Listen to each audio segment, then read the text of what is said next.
ശർക്കര പുത്തരി.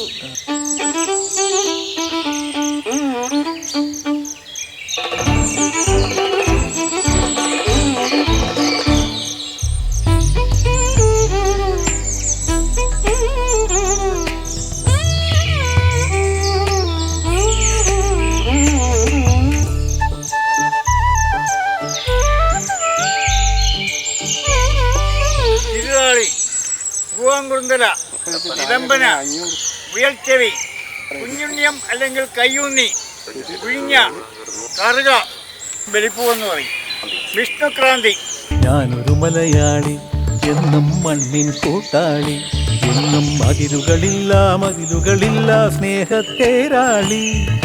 മണ്ണാണ് ജീവൻ, മണ്ണിലാണ് ജീവൻ, പൊന്നിൻ വിളകൾ കൊയ്തെടുത്തൊരു സ്വർഗം തീർക്കും ഞാൻ, ഇവിടൊരു സ്വർഗം തീർക്കും ഞാൻ. കർഷകരുടെ ആണ് ഈയൊരു വിശേഷം.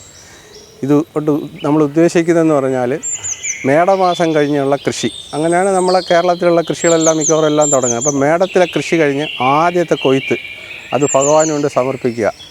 ഈ നാട്ടിലെ നമ്മുടെ ഭക്ഷ്യധാന്യങ്ങളുടെ എല്ലാം കലവറ ഈ കൃഷിയാണല്ലോ. അപ്പോൾ ആ കൃഷിയിൽ നിന്നും നമുക്ക് ഈ വർഷത്തെ അഭിവൃദ്ധി എല്ലാം വരുന്നതിന് വേണ്ടി ഇതുകൊണ്ട് ഭഗവാന് കൊണ്ട് സമർപ്പിച്ച് ഇന്നിപ്പോൾ വൈകുന്നേരത്ത് നമ്മൾ 6 മണിയാകുമ്പോൾ അമ്പലത്തിൽ സമർപ്പിക്കും. ഇവിടെ വരുന്ന മിക്കവാറും വരുന്ന ക്ഷേത്രക്കാർക്ക് എല്ലാവർക്കും നമ്മൾ ഇതിൽ പങ്ക് കൊടുക്കും. എന്നിട്ട് നാളെ രാവിലെ 5:40 കഴിയുക 6:20 അമ്പലത്തിൽ ലക്ഷ്മി പൂജ നടത്തുന്നത്. ആ ലക്ഷ്മി പൂജ കഴിയുമ്പോൾ അവിടെ ചെല്ലുന്ന ഭക്തർക്ക് എല്ലാവർക്കും ഇത് കതിർക്കൊല കൊടുക്കും. അത് അവർ വീട്ടിൽ കൊണ്ടുപോയി അവിടെ കെട്ടി വീടിൻ്റെ പൂമുഖത്ത് ഇത് കെട്ടിവെക്കും. നമ്മളിത് കൊണ്ടുപോകുന്നതിനകത്തെന്ന് പറഞ്ഞാൽ ഈ എല്ലാ ക്ഷേത്രത്തിലേക്കും കാണത്തില്ല, എന്നാലും നമ്മൾ കടവൂരിയൊക്കെ കൊടുക്കുന്നതിനകത്തെല്ലാം ദശപുഷ്പം കൂടെ ചേർത്താണ് എല്ലായിടവും കൊടുക്കുന്നത്. എന്നിട്ട് ഈ ഇപ്പോൾ കൊയ്ത നെല്ലിൻ്റെ അരി കുറച്ചരിയേ കാണത്തുള്ളൂ. അത് നാളെ രാവിലത്തെ നേദ്യത്തിനായിട്ട് അതും സമർപ്പിക്കും.